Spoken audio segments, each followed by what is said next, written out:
संग वो मोला प्यार हो गए। आई लव यू टूरी, I love you, I love you टूरी, आई लव यू। इलू इलू इलू मने आई लव यू, इलू इलू इलू मने आई लव यू। कभी तोर संग रे मोला प्यार हो गए। आई लव यू टूरा, I love you, I love you टूरा, आई लव यू। इलू इलू इलू मने आई लव यू, इलू इलू इलू मने आई लव यू। इलू इलू इलू मने आई लव यू, इलू इलू इलू मने आई लव यू।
तोर संग रे मोला माया हो गे। ईमान से भैया आई लव यू टूरा, I love you, I love you टूरा, आई लव यू। कि तोर संग रे मोला माया हो गे। आई लव यू टूरा, I love you, I love you टूरा, आई लव यू। इलू इलू इलू मने आई लव यू, इलू इलू इलू मने आई लव यू।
तोर संग रे मोला प्यार हो गए। ईमान से नहीं तो सी आई लव यू टूरा, I love you, I love you टूरा, आई लव यू। गौ की तोर संग रे मोला प्यार हो गए।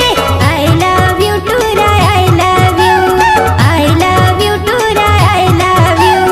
इलू इलू इलू मने आई लव यू, इलू इलू इलू मने I love you.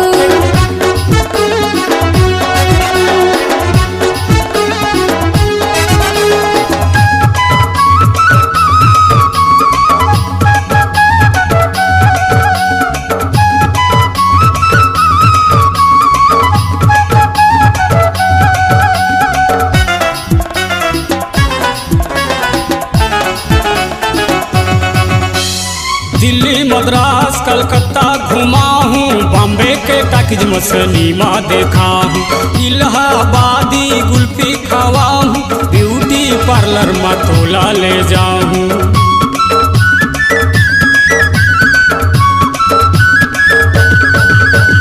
Delhi Madras Calcutta घुमाऊं, Bombay के टकीज में सिनेमा देखाऊं, इलाहाबादी कुल्फी खवा के ब्यूटी पार्लर में तोला ले जाऊं, तोला ले जाऊं, तोला ले जाऊं।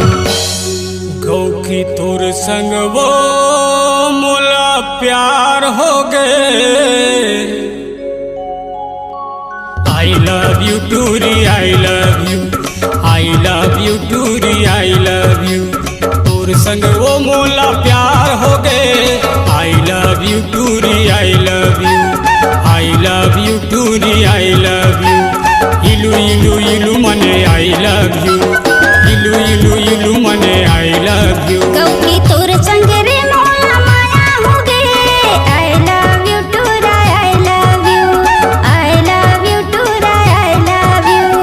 इलू इलू इलू मने I love you, हाँ इलू इलू इलू मने I love you। इलू इलू इलू मने I love you, इलू इलू इलू मने I love you। इलू इलू इलू मने I love you, ए इलू इलू इलू मने I love you। इलू इलू इलू मने I love you, इलू इलू इलू मने I love you। इलू इलू इलू मने I love you, इलू इलू इलू मने I love you।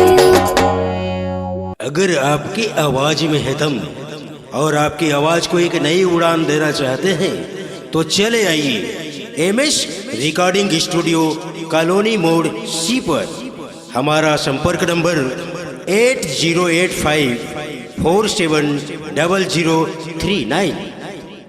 नए नए गाने सुनने और देखने के लिए हमारे यूट्यूब चैनल एमएस स्टूडियो को सब्सक्राइब करें और फ्री गाना डाउनलोड करने के लिए www.msstudiocgsong.com में सर्च करें।